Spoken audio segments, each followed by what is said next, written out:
Well, hello civilians. Welcome back to our channel. And today will be the last video about the 12 parameters which will help you to choose the best business idea. So, let's begin.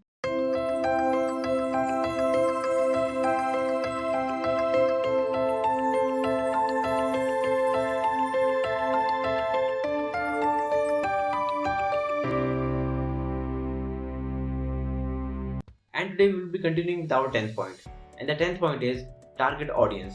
Before starting a business, you need to ensure that you not only have enough audience but also they are willing to buy from you. Let's say that you want to sell luxury cars worth millions of dollars in a country which is poor and has the majority of the population who lives below the poverty line. You won't be successful in selling your luxury cars there because most people simply can't afford them. Your desired audience isn't there. Hence, you need to know your target audience well enough in order to sell your products and services to them. When McDonald's tried to sell beef burgers in India, they were met with strong criticism because they hurt the emotional and religious sentiments of the Indian people. If you sell in a geography where the product isn't well received, then you will fail miserably. You need to understand the culture, the demographics, and the psychographics well enough to pitch your offerings to a prospective buyer who is most likely to buy your product. You need to know about the age, gender, income, marital status, education level, and lifestyle of your prospective buyer. Know your target audience better than anyone else. An idea could be super successful in a country, but the same idea might fail miserably in another country. Hence, always choose a business idea that has more audience for your offerings as well as an audience who is also willing to buy from you. Now, the 11th point is competence. Now, let's assume that you are now down to only two business ideas from many business ideas, and they both sound equally good on paper to you. So, what will you do now? Which business idea will you pursue further? Many people are unable to decide on an idea when they have two equally good business ideas.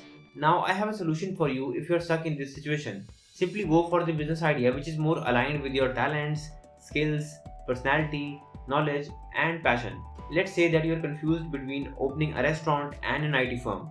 If you have competence as a chef, you know how to cook various meals and cuisines, and you love cooking as a passion or hobby, then simply choose to open a restaurant.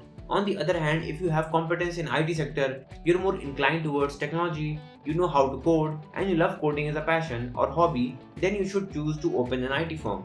When your strengths are aligned with your business, you produce excellent results and work feels like second nature to you. You can excel at business and build the next $1 trillion company if you know how to work at your strengths and pursue those business ideas where you are the most competent. Hence, always choose an industry of your own expertise. Now, the 12th and the last point is number of competitors. Let's once again assume that you're down to only two business ideas from many business ideas and both sound equally good. How will you decide which business idea is better? You should simply compare them with each other and figure out which idea will have less number of competitors in the marketplace. If there are many competitors already present in the marketplace, then it would be harder for you to break through the noise to reach your ideal customer. Hence, competing in a vast red ocean would be quite difficult for you. Starting a business where you face lesser competition gives you the first mover advantage where you can lead your respective industry. This way, you can win more and more customers through innovation and you can position yourself as an expert which also has the majority of the market share. Although this doesn't mean that less competition is always a good thing. It could also mean that there is a lack of demand for a certain product or service. Hence, you need to thoroughly investigate and then choose a business idea. But ideally, you should choose a business idea where you face less competition. Lastly, I would like to sum up that an idea is neutral in nature and it doesn't have any potential in itself. It's always the entrepreneur that makes it possible with his vision, work ethic, and execution. So stop looking at ideas at $1 million jackpots. An idea is only as good as you can make it. Entrepreneurs often worry about ideas too much. While it's okay to ensure that you must have a feasible idea in the long run, it's not okay to fret over an idea too much. A normal idea combined with hard work will always produce better results than a fancy idea with no work at all. I would like to conclude with a quote that goes like this: a good idea only accounts for 10%, whereas implementation, execution, and hard work accounts for 90%. Now that marks the end of this series. Comment down below and tell us on what parts do you agree with us and on what parts do you disagree with us. Well, that was it for today's Billions. Now, if you really liked our content, then please like, comment, share, and subscribe. It's your likes that motivate us to make more content just for you.